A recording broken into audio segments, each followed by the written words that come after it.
নমস্কাৰ বন্ধুসকল, আপোনালোকৰ ওচৰত কেইটামান মোষ্ট ইম্পৰ্টেণ্ট জিকে কুৱেশ্যন লৈ আহিছোঁ।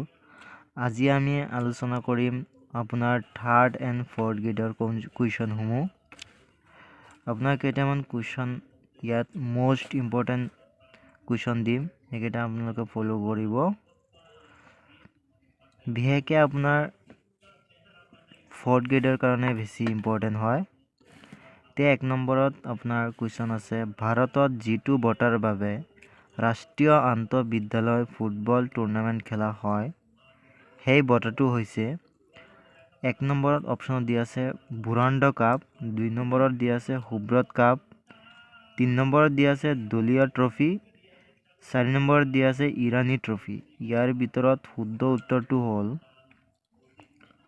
খ নম্বৰ, মানে দ্বিতীয় নম্বৰ সুব্ৰত কাপ। আনসাৰটো হ'ব সুব্ৰত কাপ। দ্বিতীয় নম্বৰ কুৱেশ্যনটো হ'ল আপোনাৰ 1926 চনত স্থাপন হোৱা অসমৰ সৰ্বপ্ৰথম ব্যক্তিগত খণ্ডৰ বেংকটো হৈছে। আপোনাৰ অপশ্যন 4টা দিয়া আছে।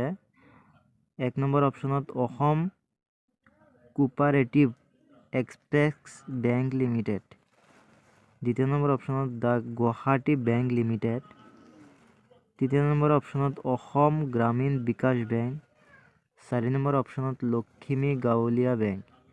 ইয়াৰে শুদ্ধ উত্তৰটো হ'ব the Guwahati bank limited, the Guwahati bank limited.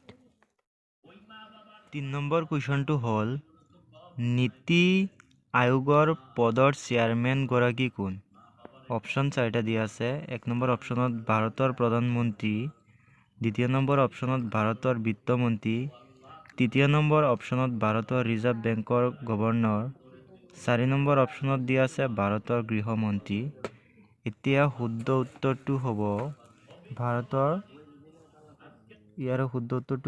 ভাৰতৰ প্ৰধানমন্ত্ৰী, ভাৰতৰ প্ৰধানমন্ত্ৰী। 4 নম্বৰ কুৱেশ্যনটো হ'ল ভাৰতবৰ্ষত কোন প্ৰকাৰৰ গণতন্ত্ৰ অনুসৰণ কৰা হয়?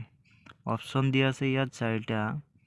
এক নম্বৰৰ অপশ্যনত দিয়া আছে আপোনাৰ প্ৰতিনিধিত্বমূলক গণতন্ত্ৰ, দ্বিতীয় নম্বৰ অপশ্যনত ৰাষ্ট্ৰপতি গণতন্ত্ৰ, তৃতীয় নম্বৰ অপশ্যনত সংসদীয় গণতন্ত্ৰ, চতুৰ্থ নম্বৰ অপশ্যনত দিয়া আছে আপোনাৰ অংশগ্ৰহণমূলক গণতন্ত্ৰ।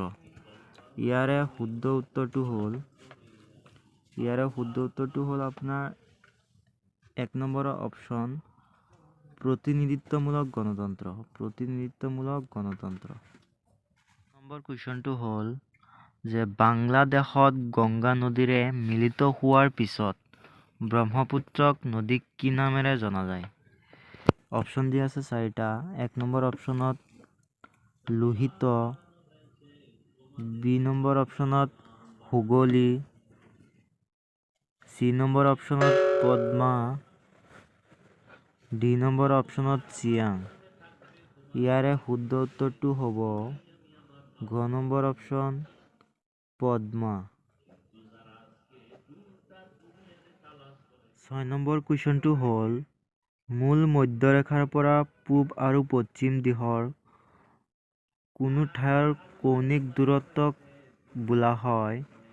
এ অপশ্যনত দিয়া আছে অক্ষাংশ, বি নম্বৰ অপশ্যনত দিয়া আছে উচ্চতা, চি নম্বৰত দিয়া আছে দ্ৰাঘিমাংশ, ডি নম্বৰত দিয়া আছে প্ৰশস্ততা। ইয়াৰে শুদ্ধ উত্তৰটো হ'ল দ্ৰাঘিমাংশ।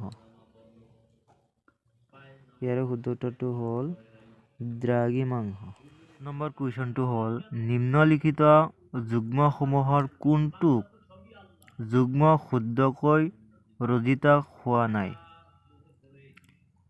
অপশ্যন এ হাইড্ৰস্ফিয়াৰ পানী, অপশ্যন বি বায়স্ফিয়াৰ পৰিৱেশ, অপশ্যন চি এটমস্ফিয়াৰ বায়ু, অপশ্যন ডি লিথোস্ফিয়াৰ স্থল। ইয়াৰে শুদ্ধ উত্তৰটো হ'ল বি নম্বৰ অপশ্যন বায়োস্ফিয়াৰ পৰিৱেশ। নম্বৰ কুৱেশ্যন, ছুনামি সংঘটিত হোৱা অঞ্চল হৈছে এ নম্বৰ অপশ্যনত মহাসাগৰ, বি নম্বৰ অপশ্যনত মৰুভূমি, চি নম্বৰ অপশ্যনত উচ্চ পৰ্বত, ডি নম্বৰ অপশ্যনত গভীৰ অভয়াৰণ্য। ইয়াৰে শুদ্ধ উত্তৰটো হ'ল মহাসাগৰ। এ নম্বৰ অপশ্যন মহাসাগৰ। 9 নম্বৰ কুৱেশ্যনটো হ'ল ভাৰতীয় সংবিধানৰ প্ৰস্তাৱনাত নিম্নলিখিত কোনটো শব্দ সন্নিৱিষ্ট নাই? Option A secular, option B democratic, option C federal, option D socialist. ইয়াৰে শুদ্ধ উত্তৰটো হ'ল চি নম্বৰ অপশ্যন ফেডাৰেল।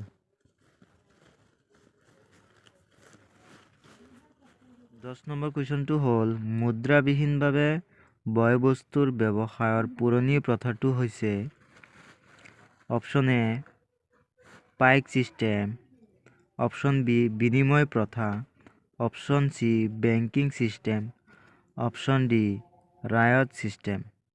ইয়াৰে শুদ্ধ উত্তৰটো হ'ল বি নম্বৰ অপশ্যন বিনিময় প্ৰথা।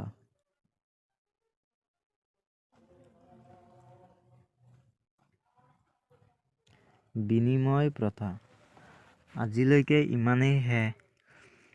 কাইলৈ আকৌ আৰম্ভ কৰিম কিছুমান most important GK question. Thank U.